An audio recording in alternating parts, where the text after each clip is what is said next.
Kronologi kakak ruda paksa dan bunuh adik ipar dipicu sakit hati pernah ditolak. Seorang pria inisial SH berumur 21 tahun di Dukuh Kadilangon, Desa Kebon Batur, Kecamatan Meragen, Demak, Jawa Tengah diamankan polisi. SH tega meruda paksa dan membunuh adik iparnya sendiri, FN, yang masih duduk di bangku kelas 2 SMA. Dilansir dari tribunnews.com, jasad korban ditemukan pertama kali pada Rabu 25 Mei 2022 sore di kebun rumahnya. Seorang balita berusia 3 tahun pertama kali melihat jasad FN. Pelaku nekat melakukan aksi tersebut karena cemburu. Dulu sebelum menikahi kakak korban, pelaku ternyata sempat melamar korban tapi ditolak. Dikutip dari Tribun Jateng, korban ditemukan di semak-semak kebun rumahnya dengan sejumlah luka di bagian wajah dan dada. Polisi kemudian bergerak cepat melakukan penyelidikan terhadap kasus tersebut. Kurang dari 8 jam, pelaku akhirnya berhasil diringkus. Motif pembunuhan dilatar belakangi rasa cemburu. SH cemburu saat korban membawa seorang laki-laki ke rumah. Untuk diketahui, SH baru menikah dengan kakak korban pada April 2022 lalu. Mereka pun tinggal serumah. Sebelum menikah dengan kakak korban, SH ternyata telah menyukai FN terlebih dahulu. SH pun sempat melamar FN namun ditolak. "Saya sakit hati.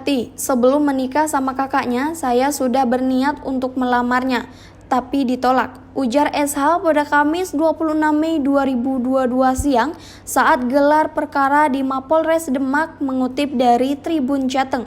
Dikutip dari kompas.com, peristiwa pembunuhan berawal saat korban pulang ke rumah pada Selasa 24 Mei 2022 sekitar pukul 21 waktu Indonesia Barat setelah selesai membantu berjualan es. Korban pun beristirahat di kamar sambil mendengarkan musik dengan volume cukup keras. Pelaku kemudian mengingatkan korban untuk mengecilkan volume namun tak dihiraukan. SH lalu masuk ke kamar korban dan menganiaya adik iparnya. SH bahkan juga meminta adik iparnya untuk berhubungan badan namun ditolak. Hingga akhirnya SH membekap korban sampai pingsan. Saat FN tak sadarkan diri, SH menyetubuhinya. Setelah menyetubuhi sang adik, SH kembali ke kamar dan tidur bersama sang istri. Pada Rabu 25 Mei 2022 sekitar pukul 1 pagi, SH masuk ke kamar korban lagi. Saat itu FN telah sadarkan diri. SH kembali meminta berhubungan badan untuk kedua kalinya dan kembali ditolak. SH yang kalap lalu membekap adik iparnya dan membenturkan kepalanya